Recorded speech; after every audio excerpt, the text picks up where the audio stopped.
Lukas Brunner, einer der mächtigsten Unternehmer des Landes, stand kurz vor dem Abschluss einer millionenschweren Akquisition, als sich die Tür des Sitzungszimmers ohne Vorwarnung öffnete. Ein Junge mit abgetragenen Turnschuhen und zerknittertem Hemd überquerte den polierten Marmorboden, ignorierte Sicherheitsleute, teure Anzüge und erstaunte Blicke. Er blieb vor Lukas stehen, hob die Arme und umarmte ihn mit verzweifelter Kraft um die Taille.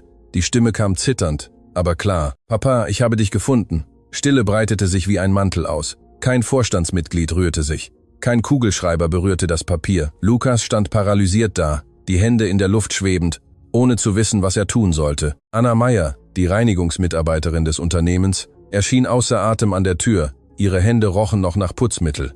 Sie entschuldigte sich verzweifelt. Sie sagte, ihr Sohn erfinde Geschichten, sie würde alles sofort regeln. Sie versuchte, den Jungen wegzuziehen, aber Leo ließ nicht los. Er vergrub sein Gesicht in Lukas Sakko und wiederholte, »Ich habe meinen Papa gefunden.« Und was niemand in diesem Raum wusste, war, dass diese Umarmung ein seit 7 Jahren begrabenes Geheimnis lüften würde. Ein Geheimnis, das versteckte Briefe, zerstörte Dokumente und eine Wahrheit beinhaltete, die die Geschäftsleiterin mit allen Mitteln zu vertuschen versucht hatte. Denn Lukas stand nicht nur einem verwirrten Jungen gegenüber, er stand dem Sohn gegenüber, von dessen Existenz er nie gewusst hatte. Kommentiere, woher du das liest. Ich möchte wissen, wie weit diese Geschichte reicht. Und falls du noch nicht abonniert hast, weißt du ja, abonniere, um mehr Geschichten wie diese zu erhalten. Hol dir Popcorn, denn die Geschichte beginnt jetzt. Bevor abgetragene Turnschuhe den Marmorboden des Hauptsitzes betraten, war die Familie Brunner bereits innerlich zerbrochen. Die Villa erwachte jeden Morgen wie ein Luxushotel. Automatische Jalousien, wortlos servierter Kaffee, auf den Millimeter gestutzte Gärten, Kameras, die jede Ecke überwachten. Alles glänzte, alles gehorchte, nichts umarmte. In dieser makellosen Stille klangen Selbstschritte schuldig, als ob Zuneigung ein Protokollverstoß wäre. Die Familienporträts in den Fluren zeigten alte Lächeln, eingefroren in einer Zeit, die niemand zu nennen wagte. Lenas Mutter hatte ihren Platz noch immer, stets sauber, stets leer, wie eine Wahrheit, die das Haus lieber dekorierte, als sie zu konfrontieren. Lukas Brunner lebte in Bewegung, doch innerlich war er seit Jahren stehen geblieben. Er stand vor Sonnenaufgang auf, überprüfte Märkte auf 3 Bildschirmen und beantwortete Anrufe mit der Präzision eines Chirurgen. Er schloss Geschäfte am Flugzeug ab, unterschrieb in einem anderen Land, kam nachts zurück und ging wieder vor dem Frühstück. Er hatte seinen Terminkalender zur Rüstung gemacht. Solange es Zahlen gab, gab es keine Trauer. Solange es Kontrolle gab, gab es keine Schuld. Wenn jemand seine Frau erwähnte, wechselte sein Blick das Thema, bevor es die Unterhaltung tat. Man sagte, er schütze so seine Tochter, dass eine solide Struktur sie in Sicherheit halten würde. Er bemerkte nie, dass Lena keine weitere Struktur brauchte. Sie brauchte einen Vater, der sie ohne Uhr ansah. Lena, mit 12 Jahren, lernte, nicht zu früh zu viel zu verlangen. Sie kam zum Abendessen herunter, wenn der Tisch bereits gedeckt und das Haus bereits still war. Der Koch kannte ihren Geschmack, der Chauffeur ihre Zeiten, die Nachhilfelehrerin korrigierte ihre Aufgaben, aber niemand wusste, was sie tat, wenn sie das Licht ausschaltete. In ihrem Zimmer bewahrte sie Zeichnungen auf, die sie niemandem zeigte. Eine unvollständige Familie, eine halboffene Tür, 2 Kinder Hand in Hand vor einem gesichtslosen Mann. Manchmal hinterließ sie Fragen auf kleinen Zetteln, als ob Sprechen schwieriger wäre als Atmen. »Morgen Abendessen mit mir?« Fast immer erhielt sie eine freundliche, effiziente, unmögliche Antwort. »Ich habe eine Sitzung.« Und doch fragte sie wieder, »Doktor.« Eva Keller bewegte sich in dieser Welt wie eine unsichtbare Architektin der Macht. Sie erhob nicht die Stimme, das war nicht nötig. Mit einem Anruf ordnete sie Terminkalender neu, neutralisierte Gerüchte, entschied, wer sich nähern durfte und wer von der internen Landkarte verschwinden sollte. Für den Verwaltungsrat war sie brillant, für Lukas unverzichtbar, für das Personal unantastbar. Ihre Regel war einfach, alles Menschliche, das die Stabilität bedrohte, musste eingedämmt werden, bevor es existierte. Deshalb erkannte sie Risiken in minimalen Details. Ein langer Blick, ein fehlplatzierter Name, eine Angestellte, die 1 Minute länger brauchte, um ein Büro zu verlassen. Eva hasste die Schwachen nicht. Sie klassifizierte sie. Und einmal klassifiziert, hörten sie auf, Personen zu sein, um zu Variablen zu werden. Am anderen Ende Zürichs begann Anna Meyer den Tag, als es noch Nacht war. Um 4:30 Uhr stand sie bereits auf, wärmte Wasser in einer engen Küche, zählte Münzen neben einer fälligen Rechnung, faltete die Uniform, die noch nach Chlor roch. Leo, halb verschlafen, saß mit zerzaustem Haar und Augen voller Fragen am Tisch, die sie nicht immer bezahlen, aber doch beantworten konnte. Sie erfanden Geschichten, während sie Toast teilten. Schlösser ohne Könige, Helden ohne Umhang, Mütter, die niemals aufgaben. Anna hatte rissige Hände und einen schmerzenden Rücken, aber in ihrer Stimme lag eine ruhige Festigkeit, die keine Wunder verspricht, nur Präsenz. Das war ihr Reichtum. Als Anna die Villa Bronner betrat, um Reinigungsdienste zu leisten, kündigte niemand ihre Ankunft an. Ihre Aufgabe bestand darin, Spuren zu verwischen. Vergessene Gläser, Make-up auf einem Handtuch, Asche auf einer Terrasse, wo Millionen verhandelt wurden. Sie hinterließ makellose Zimmer, die kaum bewohnt wurden. Sie räumte Teller von Szenen ab, in denen Menschen fehlten. Sie richtete Fotorahmen aus, die in eine andere Richtung zu blicken schienen. Sie wusste, sich geräuschlos zu bewegen, denn Lärm in dieser Welt kam von unten und wurde immer bestraft. Manchmal sah sie Lena mit Kopfhörern einen Gang überqueren und eine Traurigkeit, die zu erwachsen war. Sie grüßten sich mit einem leichten Kopfnicken, wie zwei Schiffbrüchige, die sich am Geheimen wiedererkannten. Anna war kein Teil der Familie, aber sie hielt Stücke ihrer Routine aufrecht, die niemand sehen wollte. Fehlte ein Handtuch, fiel die Schuld auf sie. War alles perfekt? Fragte niemand, wer es ermöglicht hatte. Im Hauptsitz und am Haus geschah dasselbe. Die Oberen sprachen von Exzellenz, die Unteren trugen die Exzellenz auf dem Rücken. Diese Klassengrenze zeigte sich an jeder kodierten Tür, in jedem separaten Aufzug, in jeder Diskretionsanweisung. Und doch beobachtete Anna mehr, als die Berichte sagten. Ein Vater, der alte Fotos zu vermeiden suchte. Ein Mädchen, das Abendessen verlängerte, um nicht allein schlafen zu müssen. Ein makelloses System, das dank der Stille derer funktionierte, die nie auf dem Foto erschienen. Eines Nachts, nach einer Doppelschicht, fragte Leo Anna, warum manche Kinder bei Schulfesten einen Vater hätten und er nicht. Sie atmete tief ein, wie jemand, der eine Wunde mit sauberen Händen öffnet, um sie nicht noch mehr zu infizieren. Sie log nicht, aber sie erzählte auch nicht alles. Sie sagte ihm, dass Erwachsene sich manchmal verlieren, selbst wenn sie Landkarten haben, und dass die Wahrheit lange braucht, aber ankommt. Leo hörte ernst zu ernst für 7 Jahre, und speicherte diesen Satz wie eine Adresse. Während in der Villa das Glas weiter glänzte und in der Wohnung die Miete weiterhin fällig war, begann sich etwas geräuschlos zu bewegen. Die kleine, intime, unumkehrbare Entscheidung eines Kindes, das nicht länger warten wollte, gefunden zu werden. In der Nacht des Skandals kam Anna mit Leo auf der Schulter nach Hause, der eingeschlafen war. Aber sie legte ihn nicht sofort hin. Stattdessen setzte sie ihn auf das Bett, wischte den Staub von seiner Hose und hielt sein Gesicht mit beiden Händen, als müsste sie sich vergewissern, dass er noch ganz war. Leo fragte nicht, ob er etwas falsch gemacht hatte. Er fragte, ob Lukas ihn wirklich gehört hatte. Anna zögerte mit der Antwort, denn auch ihr tat die Wahrheit am Hals weh. Schließlich sagte sie ihm, dass, wenn sich eine Tür gewaltsam öffnet, die darin Befindlichen immer so tun, als hätten sie den Schlag nicht gehört. Er nickte schweigend, und diese Stille hatte mehr Reife als viele Reden des Verwaltungsrates. Bevor sie das Licht ausschaltete, versprach Anna etwas, das sie nie versprach.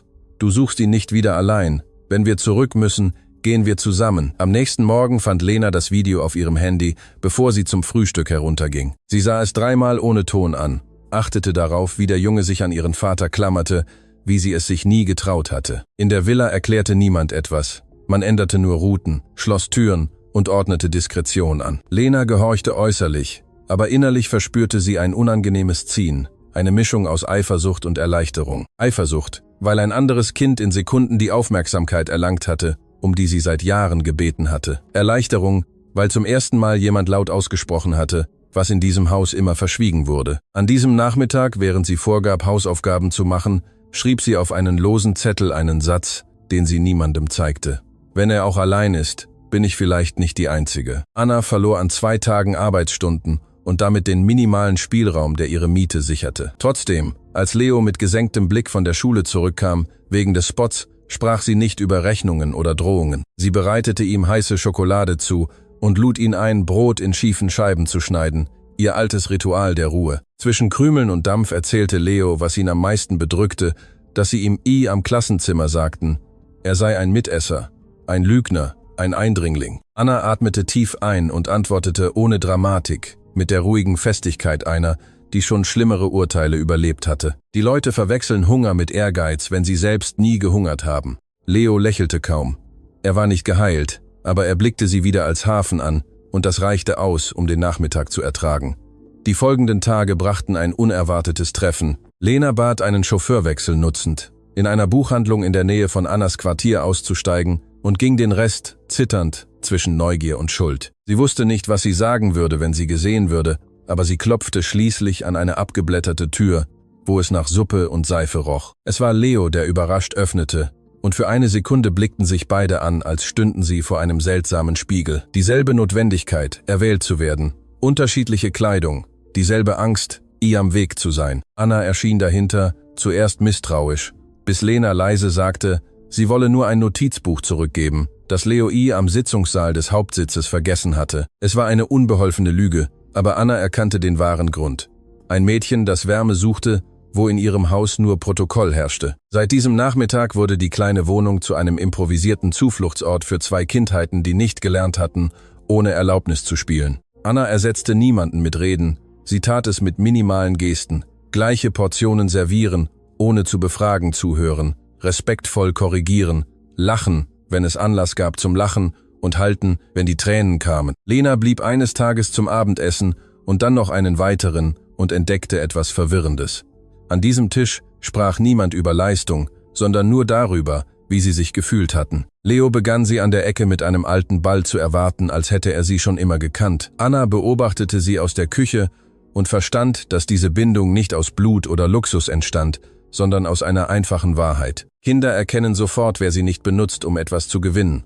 Aber draußen begann die Zuneigung wie eine Bedrohung zu wirken. In Leos Schule verbreitete sich das Gerücht, dass die legitime Tochter den verborgenen Sohn besuchte, und die Erwachsenen, grausamer als die Kinder, machten aus diesem Satz ein Spektakel. In der Villa meldete eine Assistentin Eva, dass Lena ohne vollständigen Reiseplan unterwegs war. In weniger als einer Stunde waren Chauffeure befragt und Kameras überprüft worden. Eva musste nicht schreien, um ihr Territorium zu markieren. Sie sagte Lena, dass bestimmte Gesellschaften sie verwirren und ihre Zukunft gefährden könnten. Anna erreichte über einen anderen Kanal eine Warnung, verpackt in rechtliche Höflichkeit, Abstand zum Minderjährigen halten, um Missverständnisse zu vermeiden. In beiden Fällen war die Botschaft dieselbe. Freie Zuneigung war gefährlich, wenn sie Klassengrenzen überschritt. Lukas beobachtete diese Bewegung mit einer Unbehaglichkeit, die er nicht benennen wollte. Zuerst akzeptierte er Evas Version, überzeugt, Lena zu schützen bedeute, sie vom Lärm zu isolieren. Doch jedes Mal, wenn seine Tochter von einem Besuch bei Anna zurückkam, war sie ruhiger, aß besser, sprach mehr, schlief ohne Melatoninpillen. Es war eine zu sichtbare Veränderung, um sie zu ignorieren. Eines Abends, als er an Lenas Zimmer vorbeiging, fand er sie wach, wie sie 3 Personen in einer engen, hellen Küche zeichnete. Er fragte, warum sie auf der Zeichnung so sehr lächelten. Lena, ohne den Blick zu heben, antwortete, weil dort niemand verdienen muss, geliebt zu werden. Der Satz ließ ihn still an der Tür stehen, mit dem unangenehmen Gefühl, jahrelang delegiert zu haben, was nur ein Vater geben konnte. Anna spürte auch das Gewicht des Verdachts, der wie Feuchtigkeit an den Wänden wuchs. Nachbarn, die sie früher grüßten, begannen sie schief anzusehen. Eine Reinigungskollegin schlug ihr vor, sich mit Geld zu einigen und sich nicht weiter zu exponieren.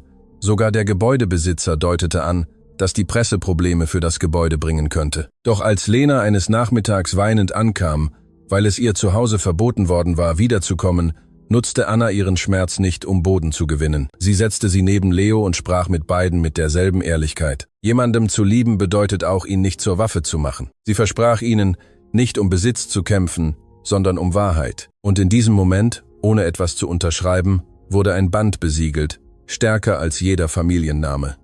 Die 3 entschieden sich, aufeinander aufzupassen, selbst wenn das alles verkomplizierte. Diese Wahl entfachte den nächsten Sturm. Eva interpretierte die Bindung als strategische Bedrohung und beschleunigte ihre Offensive. Sie streute die Idee, dass Anna die Kinder manipuliere, um eine Erbschaft zu erzwingen, verstärkte die rechtliche Absperrung und bereitete Dokumente vor, um jeden Kontakt über das Kindeswohl zu unterbinden, aber sie stand nicht mehr einer isolierten Angestellten oder 2 gehorsamen Minderjährigen gegenüber. Im Stillen hörte Leo auf zu fragen, wann sie ihn anerkennen würden, und begann zu fragen, wie sie gemeinsam Widerstand leisten könnten. Lena hörte auf, um Erlaubnis zu bitten, zu fühlen, und begann, jede Anordnung zu hinterfragen, die nach Angst roch. Und Anna, erschöpft, aber standhaft, verstand, dass die Liebe, die sie in Armut aufrechterhalten hatte, nun unter Beschuss gehalten werden musste. Denn der eigentliche Bruch war nicht das Video am Hauptsitz, sondern die Entdeckung, dass Zuneigung, wenn sie auftaucht, auch diejenigen entlarvt, die von ihrer Abwesenheit leben. Der Montag begann mit einem Brief unter Annas Tür,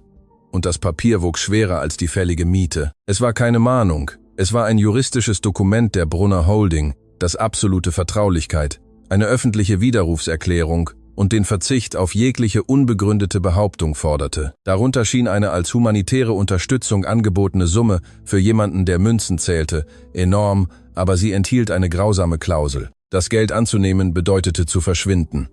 Anna las zweimal. Dann blickte sie Leo an, der trockenes Brot mit Marmelade frühstückte, und verstand, dass dies keine Vereinbarung war, sondern eine Amputation. Wenn sie unterschrieb, hätte sie ein Dach über dem Kopf für ein paar Monate und für immer Stille. Wenn sie nicht unterschrieb, konnte sie in Wochen alles verlieren.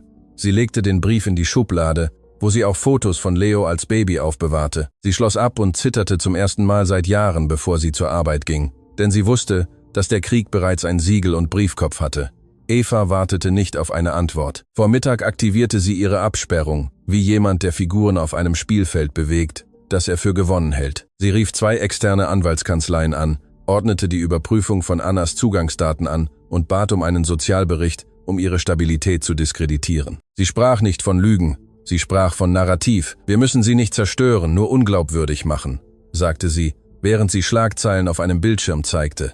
In Minuten begannen anonyme Konten dieselbe Idee zu wiederholen. Anna suche Erbschaft. Leo sei trainiert worden. Alles sei eine sentimentale Falle. Die Verleumdung reiste schneller als die Wahrheit, denn sie war in Expertenjargon und Reputationsgrafiken verpackt. Eva beobachtete den Nachrichtenfluss mit eiskalter Gelassenheit. Für sie war jede Beleidigung eine weitere Barriere zwischen Lukas und der Schuld, die er nicht ansehen wollte. Wenn sie Anna isolieren konnte, würde das Kind zu Lärm reduziert, und Lärm in ihrer Welt verstummte immer. In der Schule entdeckte Leo, dass auch Grausamkeit Uniform trug. 2 Mitschüler zeigten ihm auf einem Handy ein bearbeitetes Video mit spöttischer Musik und erfundenen Untertiteln Millionärssöhnchen Junior. Andere lachten ohne zu verstehen, aus Angst, allein auf der falschen Seite zu stehen. Leo versuchte sich zu verteidigen, aber seine Kehle schnürte sich zu, als er das Wort Eindringling hörte, wiederholt wie ein Chor. Die Lehrerin griff zu spät ein, und am Ende des Tages ging er langsamer als gewöhnlich, zog seinen Rucksack hinter sich her, als würde er Steine wiegen. Anna wartete an der Ecke und wusste, bevor sie fragte, dass etwas zerbrochen war. Zu Hause weinte Leo nicht. Er fragte, ob sein Nachname weniger wert sei, weil er nicht an einer großen Tür stand. Anna umarmte ihn schweigend, bis er aufhörte zu zittern. Dann antwortete sie mit fester Stimme, »Dein Wert passt in keinen Nachnamen.« Aber in dieser Nacht, während er schlief, weinte sie für beide. Lena stand währenddessen in ihrem eigenen Haus unter Beobachtung. Ihr Handy wurde aus Sicherheitsgründen entzogen, ihr Chauffeur gewechselt und eine neue Nachhilfelehrerin erschien mit starren Stundenplänen, die 0 freie Minuten ließen. Eva nannte diese Isolationsschutz. Lena nannte es Bestrafung ohne Urteil. Jeder Versuch, nach Leo zu fragen, endete an derselben Wand. Das geht dich nichts an. Doch mit 12 Jahren unterschied sie bereits einen klugen Befehl von einem Feigen. Sie begann, Notizen in Büchern zu verstecken, Nummern auswendig zu lernen, Gespräche vom Treppenhaus aus zu belauschen. Eines Nachmittags hörte sie ihren Namen zusammen mit dem Satz einstweilige Verfügung und der Boden schien unter ihren Füßen zu schwanken. Sie rannte ins Zimmer ihrer Mutter, öffnete die Schublade, wo sie Erinnerungen aufbewahrte und fand zwischen Taschentüchern ein altes Foto von Lukas, der wirklich lächelte, ohne Bodyguards oder Uhr. Sie sah es lange an und flüsterte, »Wann hast du dich verloren, Papa?« Lukas bemerkte Anzeichen, aber sein Stolz übersetzte alles in die Sprache der Kontrolle. Er sah Lena stiller werden, er sah aggressivere Schlagzeilen, er sah sein Team schnelle Entscheidungen fordern. Und dennoch wiederholte er sich, dass Abstand halten Verantwortung sei, nicht Feigheit. Als der Verwaltungsrat ein Kommuniqué forderte, das unbestätigte Verbindungen dementierte, unterschrieb er es mit fester Hand und gebrochenem Puls. In dieser Nacht jedoch hörte er Leos Stimme am Sitzungssaal wieder, nicht als Skandal, sondern als Frage. »Ich habe dich lange gesucht.« Er öffnete seine Minibar, stellte das Glas ohne zu trinken weg, die nicht einmal der Tod seiner Frau so berührt hatte. In seiner Brust koexistierten 2 gegensätzliche Kräfte. Der Mann, der ein Imperium aufbaute, in dem er Chaos vermied, und der Vater, der zu ahnen begann, dass sein größtes Versagen nicht an der Börse notiert war. Der härteste Schlag kam am Freitagnachmittag, als Anna einen Anruf vom Hausverwalter erhielt. Sie hatte 72 Stunden Zeit, 2 Monatsmieten zu decken oder die Wohnung zu übergeben. Es gab keine direkte Drohung, nur eine neue Kälte, als hätte jemand das Recht gekauft, keine Geduld zu haben. Anna bat um etwas mehr Zeit. Die Antwort war ein unangenehmes Schweigen und ein »Es tut mir leid«, das sich gemietet anhörte. Sie legte auf, öffnete den Schrank und zählte, was übrig war. Reis für 3 Tage, Milch für einen, Würde, um wer weiß, wie lange zu widerstehen. Leo saß am Tisch und zeichnete ein Haus mit erleuchteten Fenstern und 4 Figuren darin. Als er fragte, ob sie wieder umziehen müssten, schluckte Anna die Angst und sagte, noch nicht, aber innerlich wusste sie, dass die Gefahr nicht länger abstrakt war. Sie hatte eine Frist, ein Datum und eine Unterschrift. Die Absperrung hörte auf, medial zu sein. Jetzt wollte man ihr das Dach über dem Kopf nehmen. Noch in derselben Nacht legte Eva Lukas ein makelloses Dossier vor. Presseberichte, Verlustprognosen, rechtliche Empfehlungen und schließlich eine saubere Lösung. Anna eine endgültige Einigung anbieten mit einer Nicht-Kontaktklausel zwischen den Kindern, bis die Vaterschaft vor Gericht geklärt sei. Lukas las zuerst schnell, dann langsamer, als er eine Zeile sah, die von einer präventiven Beschränkung wegen unangemessener emotionaler Einflussnahme sprach. Er hob den Blick und fragte, fast verärgert über sich selbst, ob das wirklich notwendig sei. Eva hielt den Blick mit chirurgischer Präzision. Das Notwendige erscheint nicht immer freundlich. Er unterschrieb, wo man es ihm zeigte, aber er zögerte eine Sekunde länger, den Stift loszulassen, als ob sich die Tinte widersetzte, herauszukommen. Diese Sekunde änderte das Dokument nicht, aber sie offenbarte einen Riss. Zum ersten Mal war Lukas nicht sicher, ob er seine Familie schützte. Vielleicht wiederholte er eine elegante Gewalt, jene, die keine Blutergüsse hinterlässt, nur Abwesenheiten. Am Samstagmorgen trafen 2 Benachrichtigungen in Annas Wohnung ein. Ein endgültiger Geldvorschlag für ihr Schweigen und eine Warnung vor möglichen gerichtlichen Maßnahmen, um den Kontakt zwischen Lena und Leo zu begrenzen. Anna las an der Tür, damit Leo ihr Zittern nicht sah, aber er hatte bereits gelernt, die Angst in ihrem Atem zu lesen. »Wollen Sie uns trennen?« fragte er mit dieser brutalen Präzision, die Kinder haben, wenn man sie nicht anlügt. Anna beugte sich hinunter, bis sie auf seiner Höhe war und wählte Worte, die ihn nicht brechen würden. »Wollen Sie, dass wir Angst haben?« Leo presste die Lippen zusammen, dachte einen Moment nach und antwortete etwas, das ihr den Atem verschlug. »Dann geben wir Ihnen das nicht.« In diesem Moment verstand Anna, dass die Kindheit ihres Sohnes durch Schläge erwachsen wurde. Sie schloss die Tür, rief eine Pflichtverteidigerin an und bat um einen dringenden Termin. Sie verteidigte nicht länger ihren Namen. Sie verteidigte das Recht zweier Kinder, nicht als Kollateralschaden missbraucht zu werden. Lena gelang es, an diesem Nachmittag für 1 Stunde mit einer minimalen Ausrede zu entkommen und kam ohne Begleitung in Annas Quartier an, mit zerknitterter Uniform und leuchtenden Augen. Als Leo sie an der Ecke sah, rannte er auf sie zu, wie jemand, der Sauerstoff wiederfindet. Die 3 saßen in der Küche, und Lena, zwischen Schlucken Wasser, erzählte, was sie gehört hatte, dass sie eine Anordnung wollten, die ihnen verbot, sich zu sehen, dass sie eine Geschichte von Manipulation konstruierten, dass ihr Vater Papiere unterschrieb, die er vielleicht nicht vollständig las. Anna hörte ihr ohne Unterbrechung zu, bewusst der Ernsthaftigkeit und auch des Risikos, das Mädchen noch stärker zu involvieren. Doch Lena bat nicht um Erlaubnis zu fühlen. Sie sagte, sie sei es leid, vor der Wahrheit beschützt zu werden, und bot an, auszusagen, was sie gesehen hatte. Anna nahm ihre Hand und antwortete, dass sie nicht gegen ihren Vater einsetzen würde. »Ich werde dich nicht zum Beweis machen«, sagte sie. »Ich werde dich beschützen, auch vor diesem Krieg.« Der Druck stieg in der Nacht auf ein neues Niveau, als ein Auto ohne Kennzeichen vor dem Gebäude parkte und stundenlang mit ausgeschalteten Scheinwerfern dort blieb. Es tat nichts Illegales, aber seine Präsenz reichte aus, damit die Nachbarn die Vorhänge schlossen, und Leo fragte, ob das die Männer von den Papieren waren. Anna antwortete nicht sofort. Sie schaltete die Vorderlichter aus, brachte Leo ins hintere Zimmer und rief die Polizei, die so lange brauchte, dass das Auto verschwunden war, bevor sie ankam. Bei der Nachfassanfrage sagte man ihr, dass ohne Straftat keine formelle Untersuchung eingeleitet werden könne. Anna legte mit einer Mischung aus Wut und Klarheit auf. In ihrer Welt musste die Gefahr konkret werden, um zu existieren. In Evas Welt reichte es, sie anzudeuten, um zu kontrollieren. Sie legte Leo ins Bett, setzte sich neben sein Bett und lauschte jedem Geräusch vom Flur, als wäre es eine persönliche Warnung. Gegen Mitternacht erhielt Lukas eine verschlüsselte Nachricht von einer internen Quelle.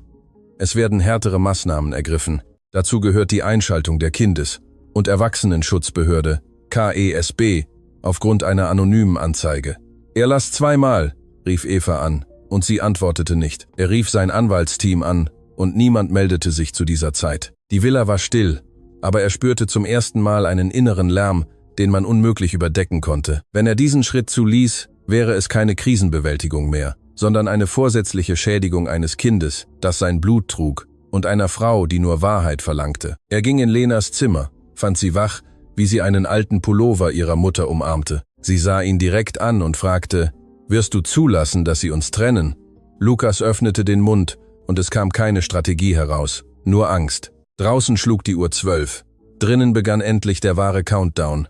Der Morgen brach ohne Erholung an, als wäre die Nacht offen auf dem Küchentisch liegen geblieben. Anna hatte 3 Papiere vor sich. Die Räumungsanzeige, das Schweigeangebot mit einer Summe, die monatelange Ruhe kaufen konnte, und die rechtliche Benachrichtigung, die sie damit bedrohte, Leo jeden Kontakt zu Lena zu entziehen. Die Pflichtverteidigerin sprach am Telefon mit harter Ehrlichkeit. Das Geld anzunehmen sei sicherer. Kämpfen bedeute, ein Terrain zu betreten, das darauf ausgelegt sei, sie zu brechen. Anna blickte ihren Sohn an, der mit angezogenen Turnschuhen auf dem Sofa schlief, als wäre er jederzeit bereit zur Flucht, und verstand, dass die angebotene Sicherheit ein Käfig war. Sie legte das Angebot in einen Umschlag, nicht um es zu unterschreiben, sondern um es unberührt zurückzugeben. Diese kleine, fast häusliche Geste war ihr erster unumkehrbarer Akt, das Risiko der Wahrheit zu wählen, anstatt die sofortige Erleichterung des Verschwindens. Am Vormittag zitierte Eva sie in ein neutrales Büro, ohne Logos, ohne sichtbare Zeugen, mit Kaffee in weißen Tassen, die keine Spuren hinterließen. Sie sprach in einem freundlichen, fast mütterlichen Ton, als würde sie ihr einen würdigen Ausweg anbieten. Genug Geld, um neu anzufangen, eine temporäre Wohnung, Schulgeld für Leo, alles am Austausch für eine einzige Unterschrift und eine einzige Bedingung. Absolutes Schweigen. Anna hörte ohne Unterbrechung zu, denn sie wusste, dass die Macht sich immer zuerst als Höflichkeit präsentierte. Als Eva fertig war, schob Anna den Umschlag über den Tisch zurück und sagte, dass ihr Sohn nicht zu verkaufen sei und ihre Angst auch nicht. Evas Lächeln verzog sich nicht, aber ihre Augen wechselten von Überredung zu Bestrafung. Dann gibt es kein Netz, antwortete Anna. Sie stand mit zitternden Händen und geradem Rücken auf. Sie hatte seit Jahren kein Netz mehr. Das einzige Neue war, dass sie nicht mehr vorhatte, allein zu fallen. Am selben Tag kam Leo mit einem schmutzigen T-Shirt und einer gespaltenen Lippe von der Schule, wegen einer Schlägerei, die er nicht einmal angefangen hatte. Ein älterer Junge stieß ihn gegen ein Schließfach, während andere filmten und wiederholten, dass arme, reiche Väter erfinden, wenn sie leichtes Geld wollen. In der Notaufnahme hielt Anna eine Eistüte gegen seinen Mund und spürte eine reine Wut, ohne Schreien, die Art von Wut, die nicht zerstört. Leo fragte mit geschwollener Stimme, ob das alles aufhören würde, wenn sie unterschriebe. Die Frage durchbohrte ihr die Brust, denn sie hatte die Logik eines Erwachsenen in einem 7-jährigen Gesicht. Anna antwortete nicht sofort. Sie strich ihm die Haare zurecht, wischte das getrocknete Blut ab und sagte ihm die einzige Wahrheit, die langfristig haltbar war. Vielleicht beruhigt es sich heute, aber es würde dich lehren, dass du verleugnen musst, wer du bist, damit man dich in Ruhe lässt. Leo drückte ihre Hand und nickte schweigend, wie jemand, der einen Kampf annimmt, den er nicht gefordert hat. In der Villa fand Lena einen Weg, die Absperrung zu durchbrechen. Sie versteckte eine Notiz in einem Buch, von dem sie wusste, dass Anna es mit einigen Schulsachen für Leo erhalten würde. Es war eine kurze Nachricht, eilig geschrieben. Sie werden sagen, du bist instabil und manipulierst beide. Papa sieht nicht alles. Gib nicht auf. Anna las diese Zeilen PM am Flur des Gebäudes und musste sich an die Wand lehnen, um zu atmen. Das Mädchen bat nicht um Rettung, sie bat darum, dass jemand für sie nicht aufgab. In dieser Nacht stellte Lena Lukas in der Küche zur Rede, wo sie sich fast nie trafen. Sie fragte ihn direkt, ob sie zu schützen bedeute, sie einzusperren und anzulügen. Er versuchte mit Worten eines verantwortungsvollen Erwachsenen zu antworten, aber sie unterbrach ihn mit einem Satz, der ihn bewegungslos machte. Wenn du schweigst, obwohl du weißt, dass etwas ungerecht ist, triffst du auch eine Wahl. Lukas antwortete nicht. Er starrte auf seine unberührte Tasse und verstand zu spät, dass seine Tochter nicht länger um Erlaubnis bat, die Wahrheit zu sagen. Der schmutzigste Schlag kam am nächsten Tag mit 2 Mitarbeiterinnen der Kindes- und Erwachsenenschutzbehörde, KESB, vor Annas Tür, alarmiert durch eine anonyme Anzeige, die sie der Vernachlässigung und emotionalen Ausbeutung Leos bezichtigte. Sie durchsuchten das Haus, öffneten die fast leeren Schränke, stellten Fragen zu Routinen, Schule, Ernährung, psychischer Gesundheit. Anna hätte weinen, flehen, Namen nennen können. Sie wählte etwas anderes. Sie zeigte alles, beantwortete alles, bat darum, dass festgehalten werde, dass sie unter Druck gesetzt worden war, zu schweigen und dass ein Vaterschaftsstreit bestand, der durch Machtinteressen blockiert wurde. Leo beobachtete vom Tisch aus, seinen Rucksack umarmend, und jede Frage über seine Mutter spannte ihn wie eine Saite. Als eine Beamtin ihn fragte, ob er sich zu Hause sicher fühle, antwortete er, ohne jemanden anzusehen. Hier wird mir zugehört. Dieser Satz änderte den Ton des Raumes. Die Mitarbeiterinnen gingen ohne sofortige Sanktion, aber mit einer offenen Akte. Eva gelang es nicht, Leo wegzunehmen. Sie hinterließ nur eine weitere Kriegsspur. Mit der laufenden Akte und der Miete am Limit traf Anna die Entscheidung, die niemand in ihrem Umfeld für realistisch hielt. Sie stellte förmlich einen gerichtlichen Antrag auf Vaterschaftstest und forderte am selben Schreiben eine forensische Untersuchung der internen, manipulierten Aufzeichnungen der Brunner Holding, einschließlich verschwundener Kommunikationen und Änderungen in historischen Personalzugängen. Die Gerichtsbeamtin sah sie mit einer Mischung aus Respekt und Besorgnis an, wie jemand, der weiß, dass solche Klagen nicht nur Zeit kosten, sondern auch die berufliche Zukunft, den Ruf, die Sicherheit. Anna unterschrieb trotzdem mit äußerlich fester Hand und einem Sturm am Inneren. Mit diesem Strich gab sie ihre letzte Komfortzone auf. Sie war nicht länger eine Mutter, die auf Angriffe reagierte.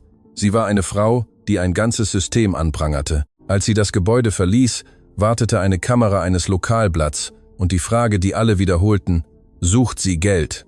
Anna antwortete ohne Spektakel: Ich suche, dass mein Sohn nicht um Anerkennung betteln muss.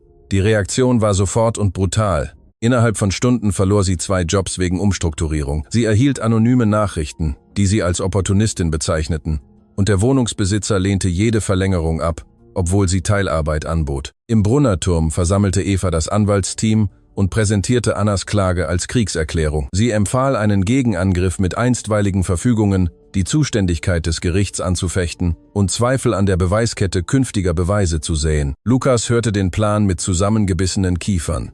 Jedes Argument war technisch makellos, moralisch verheerend. Als er fragte, ob es einen weniger destruktiven Weg gäbe, antwortete Eva, dass Mitgefühl nicht an der Börse notiert sei und dass Schwäche mit Kontrollverlust bezahlt werde. Niemand am Raum widersprach, Lukas auch nicht. Doch zum ersten Mal fühlte sich sein Schweigen nicht strategisch an, sondern feige.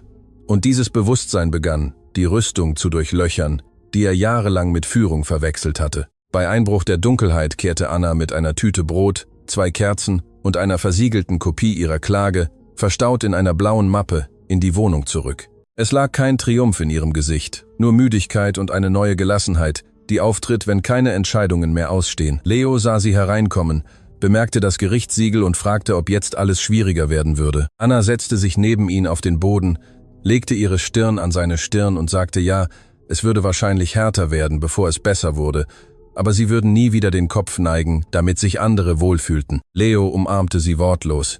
In dieser Umarmung gab es keine intakte Unschuld, es gab Loyalität. Kilometer entfernt erhielt Lukas die offizielle Benachrichtigung der Klage auf seinem Handy, las den Namen Anna Meyer in der ersten Zeile und verstand, dass sie soeben einen Punkt ohne Wiederkehr überschritten hatte und dass er nun entscheiden musste, auf welcher Seite der Wahrheit er leben wollte. Die Benachrichtigung des Labors erreichte Lukas' Büro um 17 Uhr, als das Gebäude sich zu leeren begann und die Panoramafenster eine erleuchtete Stadt zurückwarfen, die ihm nicht mehr wie seine eigene vorkam. Er öffnete die Akte, erwartend Spielraum für Zweifel, einen technischen Fehler, einen mehrdeutigen Satz, der es ihm erlauben würde, sich weiterhin in seiner Kontrolllogik zu verstecken.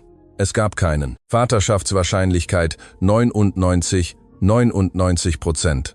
Die Zeile schrie nicht, aber sie zerriss ihn. Er blieb mit dem Bericht in der Hand sitzen, unfähig, jemanden anzurufen, hörte in seiner Erinnerung Leos Stimme am Sitzungssaal. Papa, ich habe dich gefunden. Jahre der Verleugnung verdichteten sich in Sekunden. Es gab keinen Skandal zu managen, kein Kommuniqué zu verfassen, keinen Verwaltungsrat zu beschuldigen. Es gab einen Jungen, der ihn ohne Sicherheiten suchte, und einen Mann, der sich entschied, nicht hinzusehen. Als er aufstehen wollte, zitterten ihm die Beine zum ersten Mal seit dem Tod seiner Frau.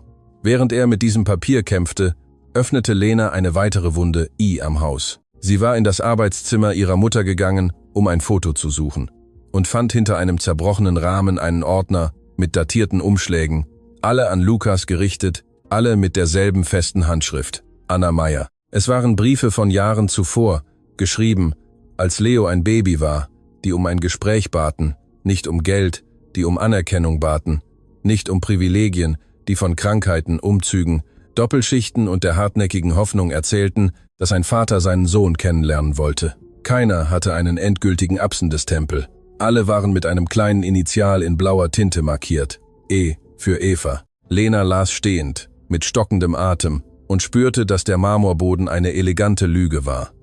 Es waren keine Jahre der Verwirrung gewesen, es waren Jahre der Blockade. Sie drückte den Ordner an ihre Brust und ging die Treppe hinunter, entschlossen, das Schweigen zu brechen, wem auch immer es nötig war. Lukas und Lena trafen sich am Hauptflur wie 2 Überlebende desselben Brandes. Er trug das Vaterschaftsergebnis. Sieh die abgefangenen Briefe, es gab keine Vorrede. Lena hob einen Umschlag hoch, hielt ihn ihm hin und fragte mit gebrochener Stimme, wie jemand, der nicht mehr fürchtet, Gunst zu verlieren. »Du hast das nie gelesen?« Lukas verneinte zuerst reflexartig, dann aus echtem Entsetzen, als er Daten und Unterschriften erkannte, die nie durch seine Hände gegangen waren. Lena zeigte ihm einen nach dem anderen. Er las Fragmente, in denen Anna von Leos Fieber erzählte, seinem ersten Schultag, seiner ständigen Frage nach einem Vater, der nicht kam. Jedes Wort entwaffnete ein Alibi.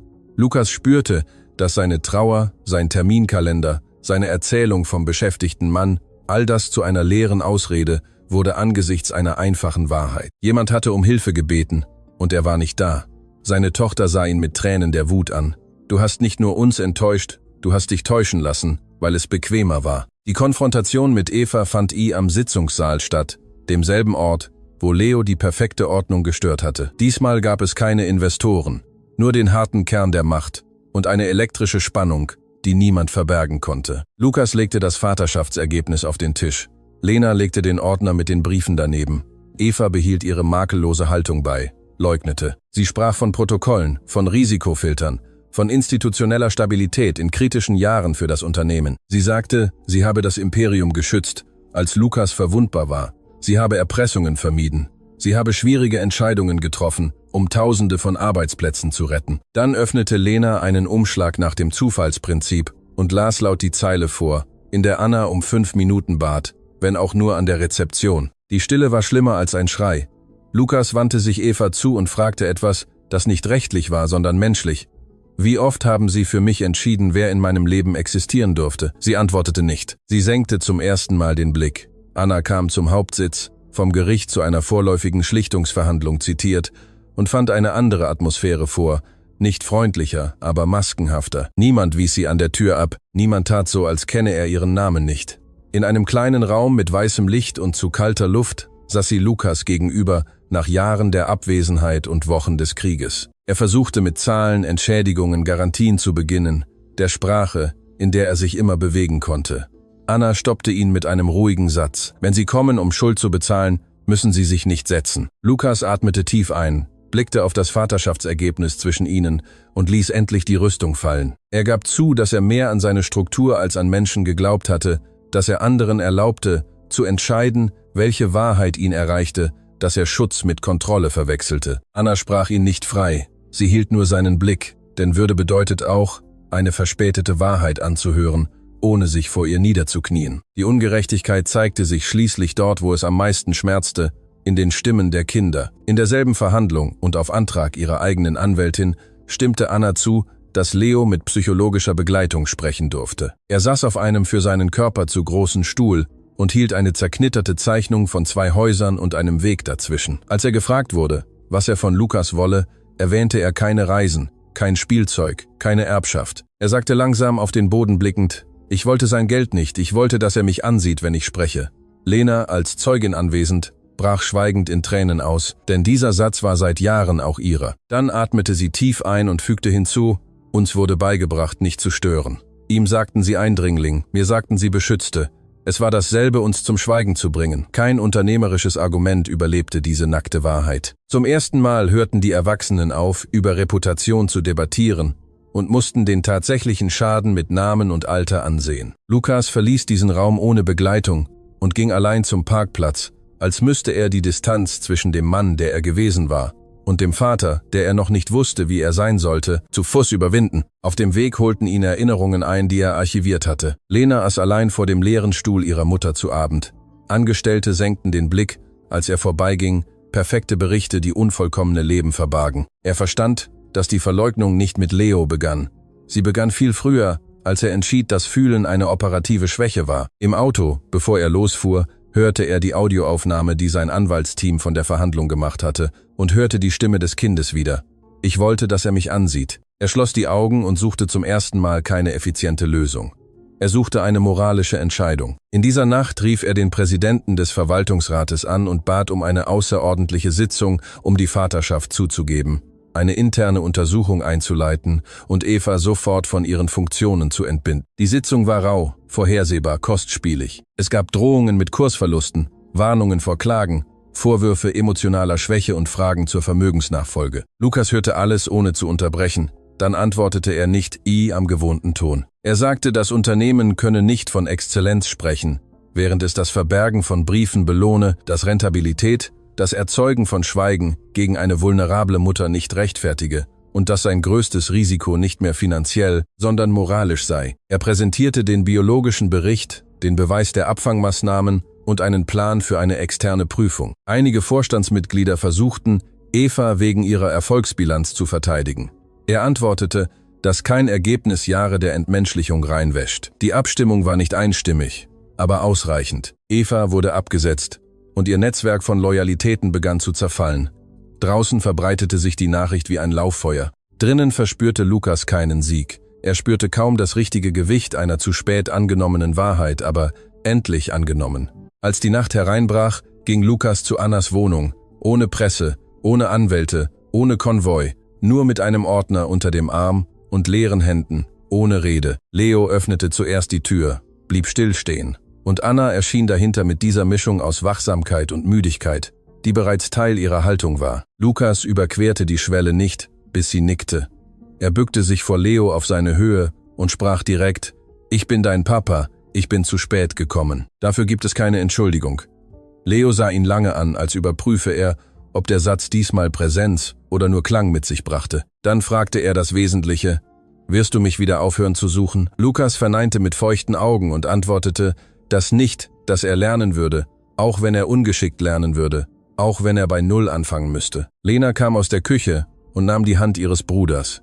In diesem kleinen Kreis brach die Verleugnung vollständig zusammen und die Wahrheit fand endlich ihren Platz. Am nächsten Morgen versteckte sich Lukas nicht hinter einer von anderen verfassten Mitteilung. Er stellte sich vor Kameras, Verwaltungsrat und Investoren mit leiserer Stimme als gewöhnlich und mit festem Blick auf einen Punkt, der nicht der Teleprompter war, sondern seine eigene Scham. Er bestätigte, dass Leo sein Sohn war. Er gab zu, dass er jahrelang eine Struktur zugelassen hatte, die Kontrolle mit Fürsorge verwechselte, und bat um Verzeihung, indem er Anna und Lena direkt nannte, ohne Fachbegriffe, ohne die Gewohnheit, I am Plural zu sprechen, um Schuld zu verwässern. Der Markt reagierte nervös, die Schlagzeilen waren gespalten, und dennoch wich er nicht zurück.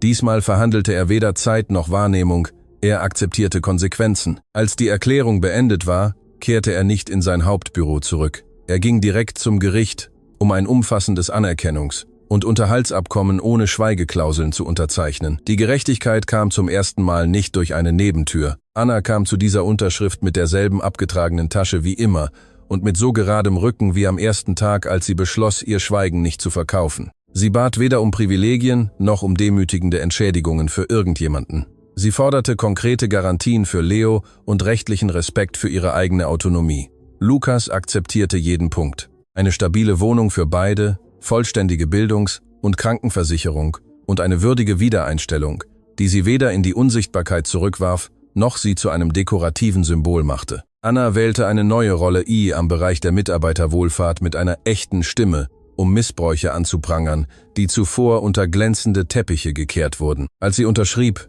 posierte sie nicht für das Foto, sie atmete nur tief ein, wie jemand, der endlich aufhört, allein zu kämpfen. Vor dem Gebäude umarmte Leo sie um die Taille und flüsterte ihr zu, dass es jetzt wirklich so aussah, als würde die Welt ihnen zuhören. Sie küsste seine Stirn, wissend, dass Zuhören erst der Anfang war. In der Villa Brunner kam die Transformation nicht als sauberes Wunder, sondern als unbequeme Gewohnheit, die Tag für Tag gelernt werden musste. Die Telefone blieben nach schriftlicher und erfüllter Regel vom Esstisch fern. Die Abendessen begannen, echte Fragen anstelle von Terminkalenderberichten zu haben. Lena beobachtete ihren Vater anfangs wie jemand, der eine frisch gebaute Brücke ansieht, mit dem Wunsch, sie zu überqueren und der Angst, dass sie einstürzen könnte. Leo saß die ersten Minuten steif da, achtete auf jede Geste, die Distanz ankündigte, bis Lukas eines Abends die Stille dauern ließ. Er sah ihn direkt an und bat ihn, ihm sein Lieblingskartenspiel beizubringen. Er verlor 3-mal hintereinander, ohne zu täuschen. Lena lachte zum ersten Mal seit Monaten, ein kurzes, überraschtes Lachen, das den ganzen Tisch ansteckte. Niemand sprach von Perfektion. Sie sprachen davon, es morgen und dann übermorgen zu wiederholen. So begann eine Familie, nicht mit großartigen Versprechen, sondern mit nachhaltiger Präsenz. Die Trauertherapie öffnete Türen, die Geld nie öffnen konnte. Lukas sprach endlich über seine Frau, ohne das Thema zu wechseln, über die Schuld, die er in Arbeit verwandelte, und die Angst, die er als Disziplin tarnte. Lena sagte laut, dass das Aufwachsen in einem makellosen Haus auch schmerzen kann, weil es Schweigen gibt, das mehr wiegt als Schreie. Leo lernte seine Wut zu benennen, ohne innerlich zu zerbrechen. Und Anna fand einen Raum, wo ihre Müdigkeit keine Schwäche war, sondern die Erinnerung an alles, was sie aufrechterhalten hatte. Es gab Rückfälle, Tage, an denen Lukas in den Reflex der Kontrolle zurückfiel, Nachmittage, an denen Lena sich verschloss, Nächte, in denen Leo fragte, ob sie ihn diesmal wirklich nicht wegschicken würden, aber es wurde nicht mehr mit Befehlen oder Geheimnissen gelöst, sondern mit Gesprächen, mit konkreten Entschuldigungen, mit Erwachsenen, die ihr am Zimmer blieben, wenn es einfach gewesen wäre zu fliehen. Die Heilung war nicht vergessen, sondern wiederholte Verantwortung. Im Hauptsitz wurde Evas Sturz nicht zum Spektakel der Rache, sondern zu einer vollständigen Untersuchung, die Jahre der Dokumentenmanipulation und Zwangspraktiken gegen vulnerable Mitarbeiter aufdeckte. Die externe Prüfung öffnete Akten, die viele für unantastbar hielten, und zum ersten Mal sagten Reinigungskräfte, Chauffeure und Assistenten ohne Angst vor Jobverlust aus. Am nächsten Tag schuf Lukas einen Bildungsfonds für Kinder von Mitarbeitern aller Ebenen und ein unabhängiges Büro für Arbeitsplatzbeschwerden mit echtem Schutz vor Vergeltungsmaßnahmen. Anna beteiligte sich an der Gestaltung dieser Protokolle und machte deutlich, dass Würde nicht vom guten Willen eines Chefs abhängen kann. Jede Änderung kostete Geld, Prestige und interne Macht. Sie brachte aber auch etwas zurück, das das Unternehmen verloren hatte: minimale Menschlichkeit. Das Imperium brach nicht zusammen, weil es eine Wahrheit anerkannte. Es wurde bewohnbarer, als es aufhörte, sie zu bestrafen. Mit der Zeit fand die neue Familiendynamik ihren eigenen Rhythmus, unvollkommen und lebendig. Samstage hörten auf, soziale Schaufenster zu sein, und wurden zu Morgenstunden auf dem Markt, handgeschriebenen Listen und spätem Frühstück in einer Küche, in der sich endlich Akzente, Geschichten und Lachen vermischten. Lena brachte Leo in einer ruhigen Straße das Velofahren bei, während Lukas unbeholfen und ehrlich hinterherrannte, bereit zu fallen, wenn es nötig war. Anna zog nicht aus sich selbst aus. Sie blieb standhaft, praktisch, mit genauen Worten, aber sie ging nicht mehr mit der Wachsamkeit derer, die an jeder Ecke einen rechtlichen Schlag erwarteten. Als Leo seinen Schulauftritt hatte, sah er die 3 Erwachsenen in der ersten Reihe und suchte weder eine Kamera noch Applaus. Er suchte bekannte Augen und fand sie. In diesem einfachen Moment nahm alles, was jahrelang verleugnet worden war, konkrete Form an. Zugehörigkeit ohne Bedingung. Eines milden Regenabends saßen die 4 schweigend um den Tisch und lauschten dem Trommeln an den Fenstern, als wäre es ein altes Lied, das sie neu gelernt hatten. Leo lehnte seinen Kopf an Lukas Schulter. Lena nahm Annas Hand unter dem Tischtuch, ohne etwas zu sagen, und diese antwortete, indem sie sanft zudrückte. Niemand brauchte reden über Vergebung oder Handbuchsätze über Familie. Die Wahrheit hatte bereits ihre Arbeit getan. Sie hatte die Verleugnung gebrochen, die Ungerechtigkeit aufgedeckt. Sie hatte jeden gezwungen zu wählen, wer er sein wollte, wenn das Hinschauen schmerzte. Die Vergangenheit verschwand nicht, aber sie hörte auf zu befehlen. Und in diesem neuen Morgen blieb das Erbe, das niemand kaufen konnte. Blut kann eine Bindung offenbaren, ja, aber nur die Liebe, die in schwierigen Tagen besteht, baut ein Zuhause. Nur die Gerechtigkeit, die die Verletzlichen schützt, verwandelt Macht in Verantwortung.